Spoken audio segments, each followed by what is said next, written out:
دوسری بات، سائنسی تحقیقات کو جس طرح لے کر یہ جتنے بھی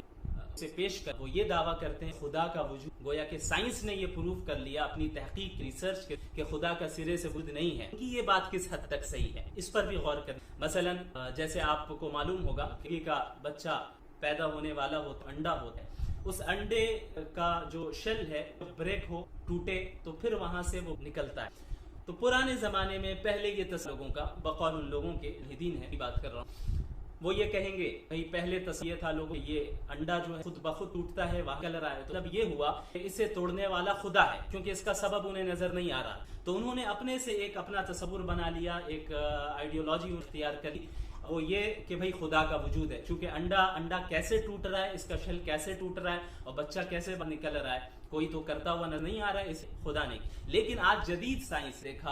اور اس نتیجے پر پہنچے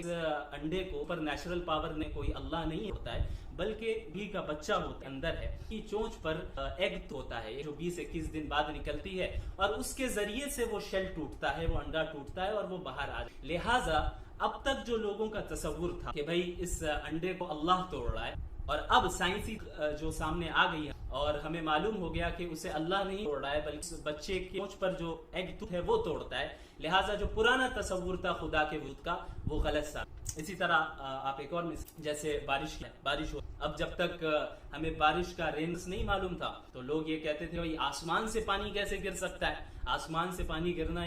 میریکل ہے، اور ظاہر ہے کہ پھر جب ایسی چیز ہو رہی ہے تو یہ خدا ہی کرتا ہوگا اللہ۔ اور اب جب جدید سائنس نے اس بات کی وضاحت ڈسکور کر لیا بھائی بارش کیا ہے، کس طرح آسمان ہے اور بادل کس طریقے سے بارش ہوتی ہے، پورا پروسیس ہمارے سامنے آ گیا۔ آسمان سے پانی گرنے کا کیا سبب ہوا، ویپر ہے، یہ ساری چیزیں سامنے آ گئیں۔ لہٰذا ملحدین یہ کہتے ہیں کہ سائنسی تحقیقات کو ریسرچز کو لے کر کہ اس نظریے نے یعنی اس تحقیق ریسرچ نے پرانا نظریہ تھا، پرانا تصور تھا کہ بھئی آسمان سے بارش خدا برساتا ہے، اللہ برساتا ہے، کی تردید، لیکن یہ بات کتنی صحیح ہے اگر اس پر ہم غور کریں۔ مثال تو سب سے پہلے میں اس طرح دے کہ اگر آپ کسی گھڑی رکھیں، اس گھڑی کو آپ دیکھ رہے ہیں، آپ نے دیکھا بھئی اس گھڑی کے کتنوں کاٹے کتنی طرح گھومے، اور آپ نے تعریف اس شخص کی بنایا ہے، آپ یہ کتنا عقل مند انسان ہوگا، بنایا اسی کو بنایا، لیکن پھر میں اچانک آپ کے اور آ کر آپ ذرا پیچھے دیکھیں، ایک بیٹری ہے، الگ الگ پارٹس جو، تو ان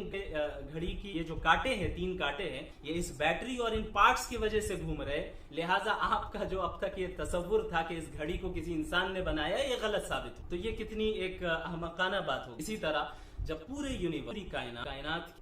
سائنس کا کام یہ تمام چیزیں کیا ہیں یہ بتا، نہ کہ یہ بتانا کہ ان تمام چیزوں کا وجود کیوں ہے، یہ کائنات کیوں، اور اس کائنات میں جتنی مختلف چیزیں ہیں وہ کیوں ہیں، اس کا جواب سائنس کے پاس نہیں ہے۔ سائنس کا کام بس اتنا ہے کہ وہ سبب ٹھیک کرتی ہے کہ بھائی